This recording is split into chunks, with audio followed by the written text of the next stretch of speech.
Before we dive into today's story, if you're enjoying the content, make sure to hit that like button and subscribe to the channel. Your support helps me create more videos for you. Don't forget to click the notification bell so you never miss an update. Now let's continue the story. I had never thought that spending time like this with Max, my dog, while Ethan, my husband, was away, could turn into such an unforgettable evening. It all began a few weeks ago when Ethan left me and Max at the house, heading out on another business trip. The house always felt unnervingly quiet when he was gone, a kind of silence that seemed to amplify the emptiness around me. Over the years, I had grown used to this pattern. His business trips were a regular occurrence, often lasting several days or even weeks. I couldn't fault his work. It provided for our comfortable suburban lifestyle, our expansive backyard, and the house that, more often than not, felt like it was just for Max and me. Max, our loyal Labrador, had been with us for over 5 years. We had brought him home as a clumsy, energetic puppy, and since then he had become my steady companion. While Ethan's job kept him tied up with long hours or faraway meetings, Max was always there. He greeted me with a wagging tail, a warm nuzzle, and those soulful brown eyes that seemed to understand more than a dog ever should.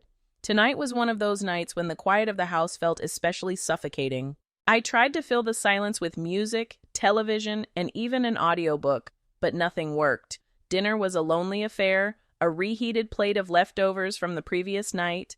Afterward, I curled up on the couch with a glass of wine in hand, while Max lay sprawled across the floor near my feet. He always stayed close, as if sensing how much I needed his presence during these solitary evenings. Reaching down, I rested my hand on his soft, golden fur.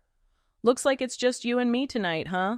I murmured, my voice barely audible. Max let out a soft, contented sigh, his tail thumping gently against the floor in response. The bond we shared had always been unique. Max was more than a pet. He was my confidant, the one who filled the empty spaces left by Ethan's frequent absences. Over time, I'd realized how deeply I leaned on him for comfort. It wasn't just his loyalty or his gentle disposition. It was the way he seemed to see me, to understand the emotions I couldn't put into words. The evening dragged on, the minutes creeping by at a torturous pace. I scrolled aimlessly through my phone, glancing at photos of friends with their families, their happy smiles a stark contrast to the solitude that surrounded me. Their lives were full of noise and chaos, a stark contrast that made the silence in my own life feel even more profound. Max shifted beside me, resting his head on my lap, and I couldn't help but smile. At least I wasn't completely alone. My fingers glided through his soft fur, the warmth of his body a quiet comfort against mine. "You're such a good boy," I murmured gently. His tail wagged in response, and he let out a contented sigh. Moments like these made me grateful for him, for the uncomplicated and unconditional love he gave so freely. It wasn't the same as having Ethan here, but it was enough to make the loneliness a little more bearable. Eventually, the wine began to weave its soothing spell, softening the sharp edges of my thoughts as I sank further into the couch. Max adjusted himself again, curling up closer to me, as if his presence could shield me from the emptiness of the house. I reached down, my hand trailing along his back, and before I even realized it, I began talking to him. "You know, Max, sometimes I wonder if Ethan even notices how much time he spends away," I said, my voice quieter now, tinged with a hint of vulnerability. "I mean, I understand.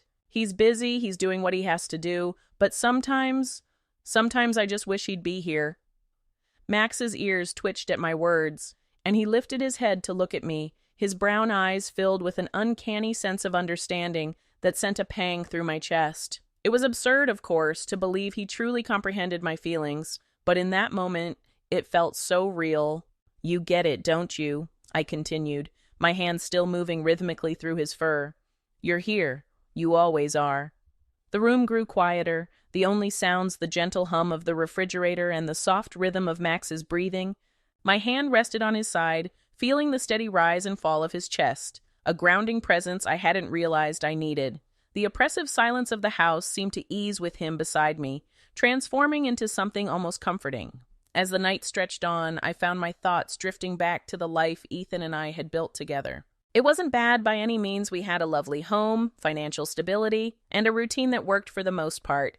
But somewhere along the way, that life had started to feel hollow, as though something vital was missing. I couldn't quite pinpoint when it began, but the distance between Ethan and me had grown a silent chasm neither of us seemed willing to confront. Max nudged my hand with his nose, pulling me out of my thoughts. I glanced down at him and smiled, grateful for the distraction. "Thanks, buddy," I said, scratching behind his ears. "You always know when I need you, don't you?" His tail wagged, and his eyes sparkled with a warmth that sent a bittersweet ache through my chest. Moments like these reminded me just how much Max meant to me and how deeply he had become intertwined with my life in ways I hadn't expected. He wasn't just a dog. He was a lifeline, a constant presence reminding me I wasn't truly alone. I stayed curled up on the couch with Max for hours, his presence easing the weight of the evening until it didn't feel so heavy anymore. By the time I finally rose to head to bed, I felt lighter, more at peace. As always, Max followed me, his steady steps trailing close behind. He settled into his bed at the foot of mine, his familiar spot. Turning off the light and sinking into the mattress, I whispered into the quiet, "Good night, Max. Thanks for being here." And then something hit me, an unexplainable jolt. The way his eyes looked at me in that moment stirred something inside. Maybe it was the wine, maybe it was the loneliness, or perhaps it was the restless longing for a spark of excitement in the solitude. I didn't understand it then, not fully, but soon enough, I would. That realization would lead me down paths I never thought I'd tread. The next morning, I woke to the rhythmic thumping of Max's tail against the floor. He always seemed to know when I needed an extra nudge to start the day. His golden eyes peered over the edge of the bed, and I couldn't help but smile as he let out a soft, cheerful bark, as if to say, "Good morning. Let's get moving." I swung my legs over the side of the bed, leaning down to scratch his head as he nuzzled against me.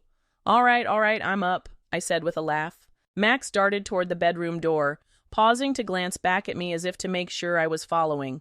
It had become our routine, his quiet way of insisting that life goes on, even when the house felt too big and far too quiet without Ethan around. After breakfast, Max trotted to the sliding glass door that led to the backyard, his tail wagging in anticipation of the day ahead. I grabbed Max's leash from the hook by the door, and his excitement became palpable, his entire body practically vibrating with energy. A walk was exactly what I needed to clear my head and shake off the lingering weight of last night's thoughts. The neighborhood was just beginning to stir, the streets quiet save for the occasional chirping of birds and the distant hum of a lawnmower. Max stayed close to my side as we walked, his leash slack, his steps in perfect rhythm with mine. It was one of the things I loved most about him, his calm, steady presence. Even when my world felt chaotic, Max had a way of grounding me, reminding me to stay present and focus on the moment. As we approached the park, I decided to let him off the leash. He bounded ahead, his ears flopping joyfully as he ran. Watching him like that, so carefree and full of life, brought an unbidden smile to my face.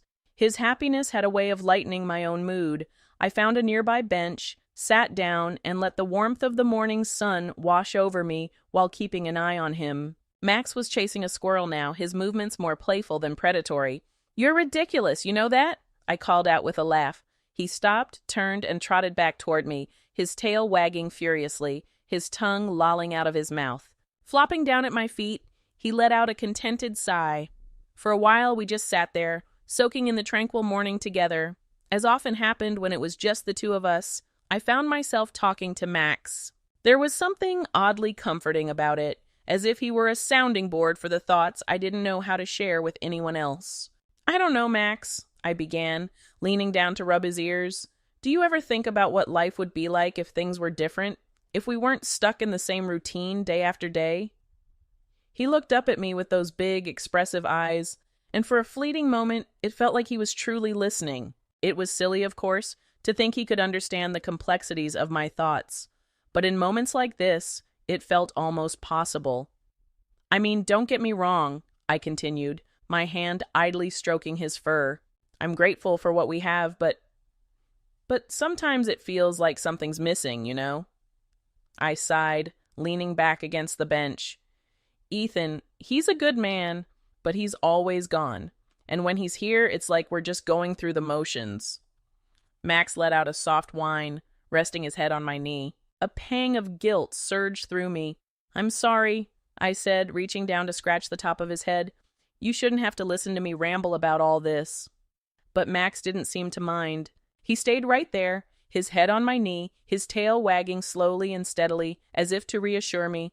Moments like these reminded me just how much I depended on him, not just as a pet, but as a companion, a friend who was always there when I needed him most. As the morning wore on, we made our way back home. I spent the rest of the day tackling chores, the kind of mundane tasks that helped pass the time. Max followed me from room to room, his constant presence a quiet comfort. No matter where I went, he would flop down in the corner, his eyes tracking my every move, as if silently saying, "I'm here. Don't worry." Later that evening, after dinner, I found myself back on the couch with Max curled up beside me. The loneliness that usually hung heavy during Ethan's absences was still there, but it didn't feel as oppressive as it had the night before. Max had a way of filling the empty spaces, of making the silence less unbearable. But even then, there was still something missing. And each time I glanced at Max, it was as if he was telling me he could fill that void. I reached down to stroke his fur, letting my fingers trail along the soft waves of his coat. "You're a lifesaver, you know that?" I said softly, my voice barely above a whisper. "I don't know what I'd do without you." Max let out a gentle sigh, his tail thumping lazily against the couch. I smiled, leaning back and finally allowing myself to relax for the first time all day. The warmth of Max's body against mine was grounding, a quiet comfort that nothing else seemed to provide. As the evening wore on, I found myself reflecting on the bond we shared. It wasn't just his loyalty or companionship, though those were undeniably a part of it. It was the way Max seemed to truly see me, to understand me in a way that felt almost human. He was more than just a dog. He was a reminder that even in the quietest, loneliest moments, I wasn't entirely alone. We stayed on the couch long after the sun had dipped below the horizon, the two of us wrapped in the quiet warmth of our shared space. It wasn't the life I had envisioned for myself, but in that moment, it felt like enough. The days blurred together, the routine of my life steady but uninspiring. Ethan's return was delayed yet again, another business trip stretching longer than planned. I told myself I was fine with it. After all, I'd grown used to his absences. But as the days dragged on, I found myself leaning on Max more and more. It was late in the afternoon when I stood at the kitchen sink, scrubbing dishes, while Max sprawled in the doorway, his ears flicking in response to the faint sounds of the neighborhood. Golden light poured through the window, bathing the room in warmth, but I still felt a chill deep inside. My thoughts wandered, weighed down by the familiar ache of loneliness, until I finally broke the silence. "Max," I called softly, my voice barely audible. He lifted his head, his eyes meeting mine with a look that seemed to sense the shift in my mood. I exhaled and grabbed his leash. "Let's get out of here." With no particular destination in mind, I led Max to the car. The act of leaving the house felt like a small rebellion against the monotony of the day. Max sat in the passenger seat, his head out the window, his fur ruffling in the breeze.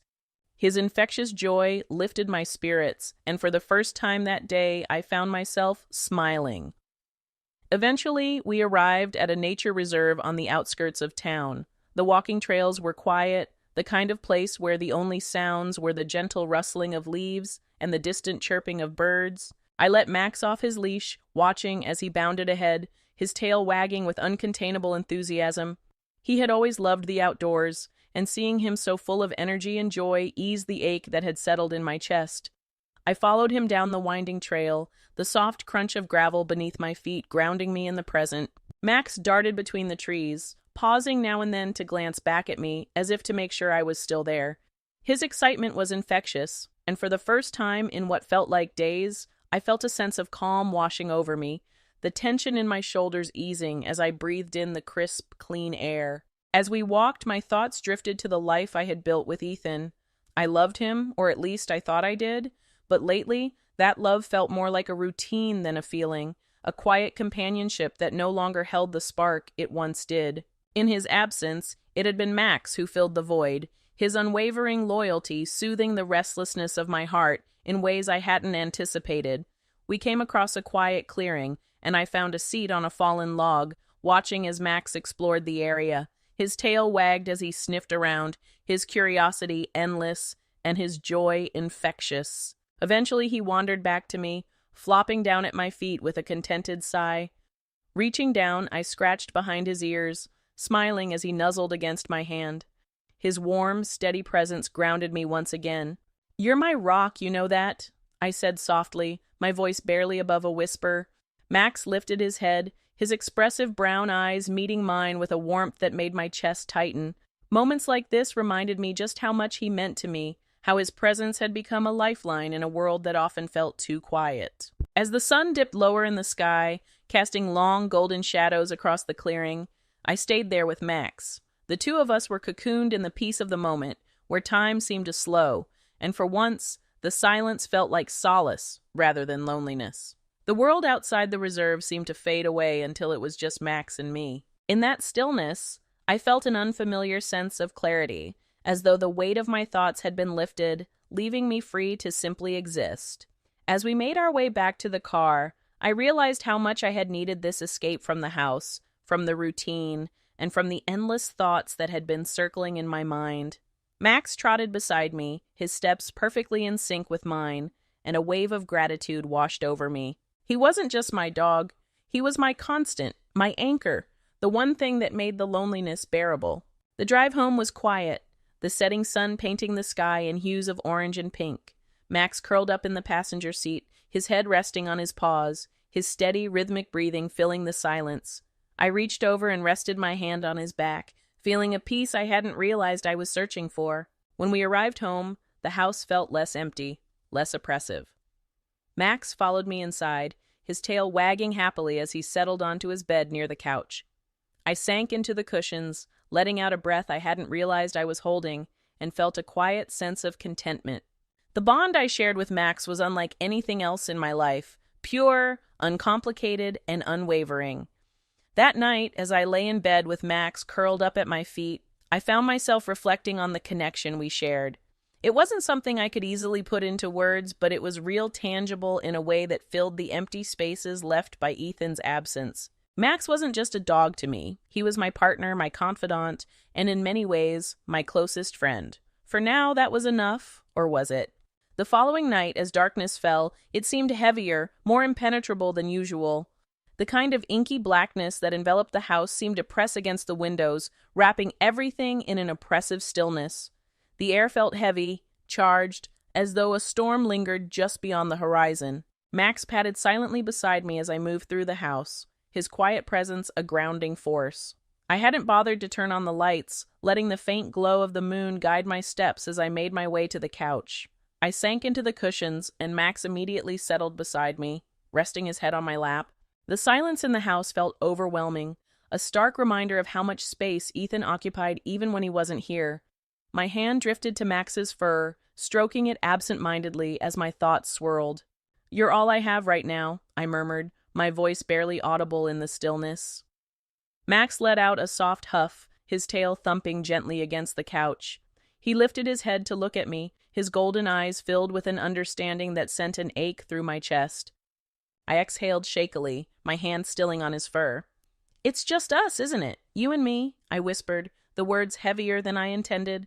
Max didn't seem to mind. Instead, he nuzzled closer, his warmth seeping into me as the weight of my loneliness pressed harder.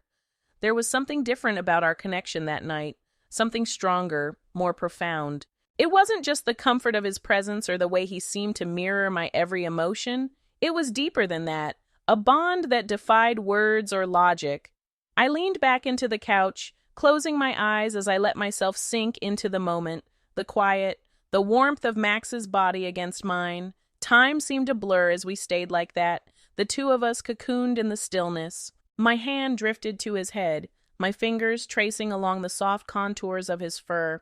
My fingers traced the soft curve of Max's ears, and he let out a low, contented sigh, his tail wagging gently against the couch. The steady rhythm of his breathing filled the room, grounding me in a way I hadn't felt in weeks. I opened my eyes, glancing down at him, and his gaze met mine. For a fleeting moment, everything else faded away. The room, the empty house, the ache of Ethan's absence. It all dissolved, leaving just the two of us. My hand lingered on his head, my fingers brushing through his fur as an inexplicable pull settled deep within me.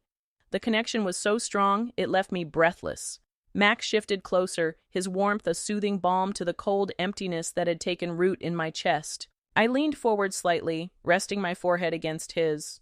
Closing my eyes again, I let the moment wash over me, a mix of comfort and longing, gratitude, and something deeper that I couldn't quite name. "I don't know what I'd do without you," I whispered, my voice trembling ever so slightly.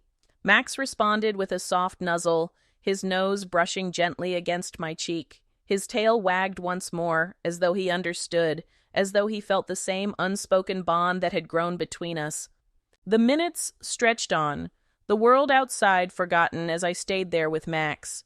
The connection between us wrapped around me like a lifeline. It wasn't just his presence, his loyalty, or his constant companionship. It was the way he made me feel seen, understood in a way I hadn't felt in years. I wasn't sure how long we stayed like that, but when I finally pulled back, my heart was racing, and my breaths came shallow and uneven. Max's eyes locked onto mine, his expression calm yet intense, as though he were waiting for something. My hand lingered on his head, my fingers drifting down to his collar as I struggled to put into words what I was feeling. But there were no words for this, no way to articulate the depth of what Max had come to mean to me, how his presence had filled the empty spaces in my life.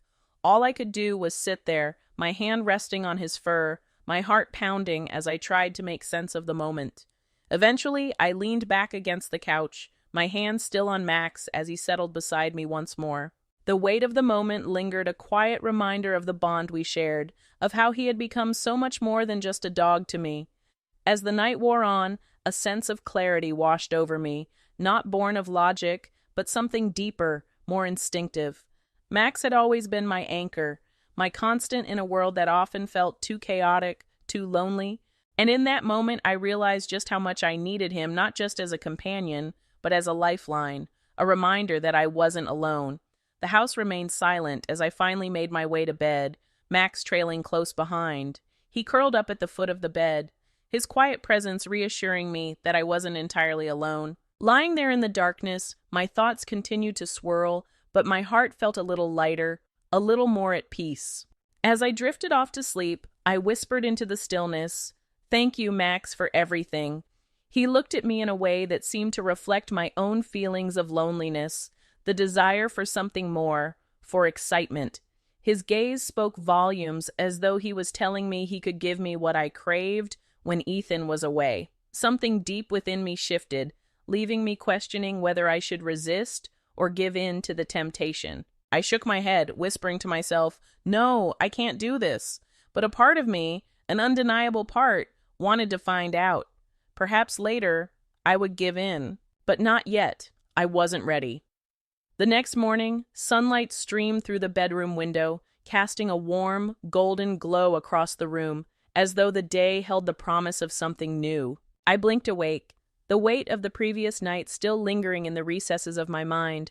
Max was already awake, sitting patiently by the bed, his tail sweeping the floor in slow, deliberate movements. "Morning, buddy," I murmured, reaching down to scratch behind his ears. He leaned into my hand, his warm breath brushing against my wrist. It was such a simple gesture, yet it carried a weight I hadn't noticed before. As I moved through the house, getting ready for the day, Max followed me from room to room. His quiet presence was a constant comfort, grounding me in ways I hadn't fully appreciated until now. The events of the night before remained vivid and raw, as though they had etched themselves into my memory. Something had shifted between us, something fundamental, though I couldn't yet pinpoint what it meant. After breakfast, I found myself back on the couch, Max resting at my feet. The silence in the house felt different today, less oppressive, more like a cocoon than an empty void. My fingers trailed through Max's fur, the repetitive motion calming as my mind wandered, trying to make sense of the emotions swirling within me. For years, I had buried my feelings, pushing them down beneath the surface to keep life moving smoothly. But Max had a way of pulling them away from me, making me confront the loneliness I had tried so hard to ignore. His unwavering loyalty, his quiet understanding, it had been a lifeline, one I hadn't realized I needed until it was too late. Max was looking at me with those eyes again, and all of a sudden, I just couldn't resist it anymore. We had a bond so close, I just needed to give in. It was as if he was telling me that he could fill my void of loneliness with some excitement. I leaned in towards him, and he immediately knew. I kissed him, and there was such a tension between us that I can't quite name. His tail was moving very fast, and of course, I can't go into full details, but I can tell that I let myself go. I went on my knees and turned around.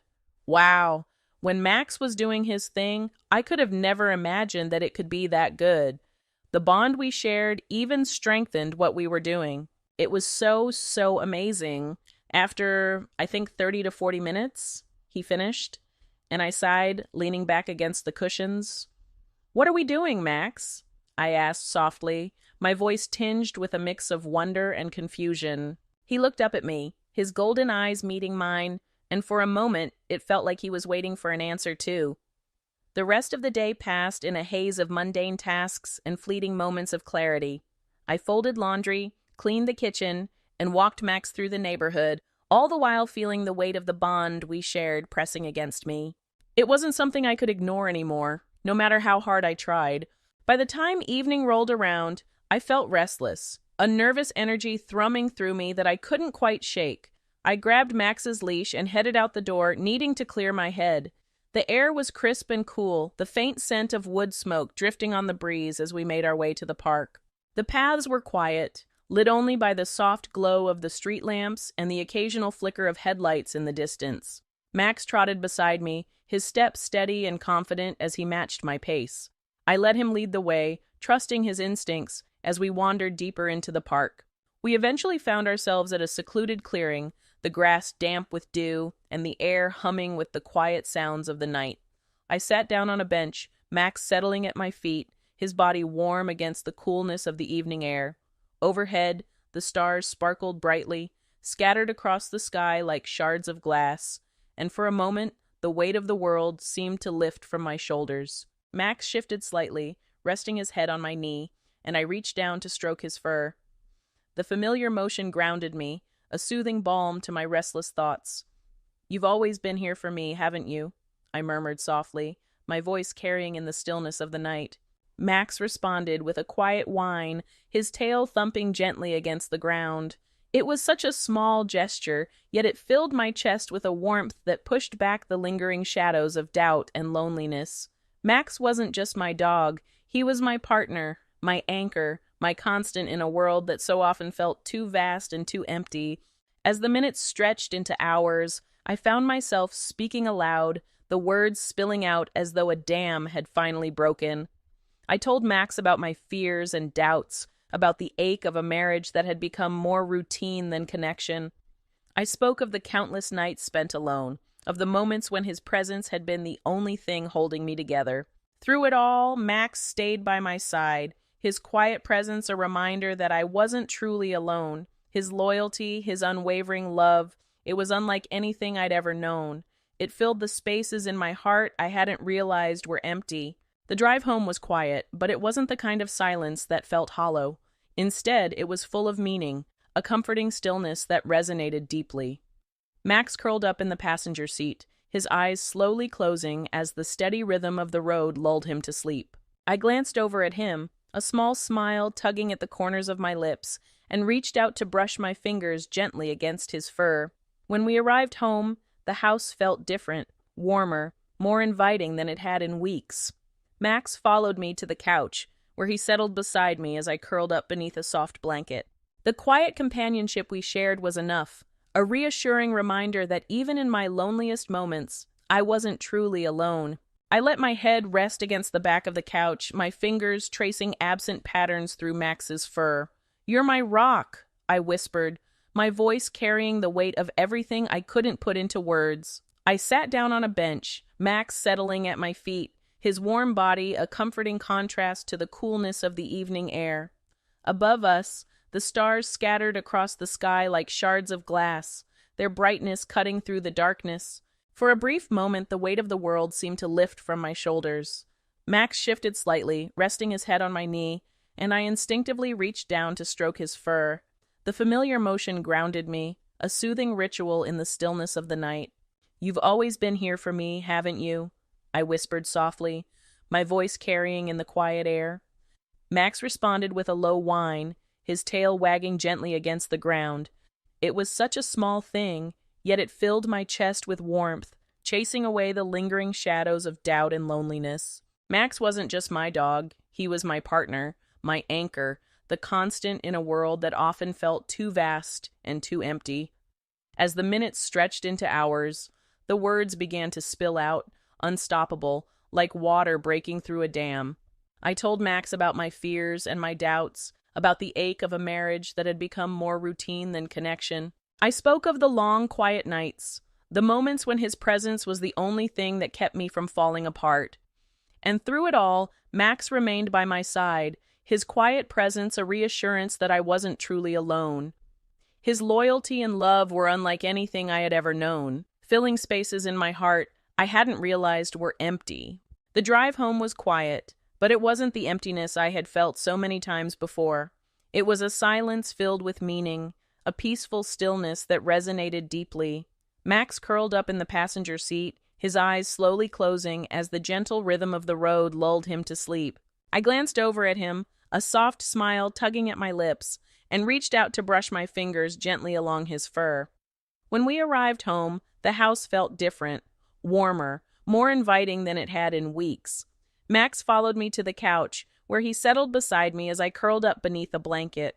The quiet companionship we shared was enough a reminder that even in the loneliest moments, I wasn't truly alone. I leaned back against the couch, letting my head rest as my fingers traced idle patterns through Max's fur. "You're my rock," I whispered, the words soft but heavy with meaning, a quiet acknowledgement of everything he had become to me. I whispered, my voice thick with emotion. "You've always been my rock." Max shifted closer, his body pressed against mine, and his tail wagged softly in response. The connection between us was undeniable, a bond that transcended words or explanations. It was something I didn't fully understand, but I knew it was real, and that was enough. As the hours passed, the house grew quieter, the world outside fading into the stillness of the night. I stayed on the couch with Max, his presence a steady comfort as I allowed myself to drift into a peaceful haze. Whatever the future held, I knew one thing for certain: Max would be there. His loyalty was unwavering, his love a constant in a world that often felt unpredictable. For the first time in weeks, I felt a sense of clarity, a quiet certainty that I wasn't alone. As I drifted off to sleep, Max curled up beside me. I knew that whatever came next, we would face it together. But as I lay there, a thought crept into my mind. Was it okay, what we had done? Am I just weird? Or is this something many people feel? I didn't have the answers. What do you think of it? Please let me know in the comments.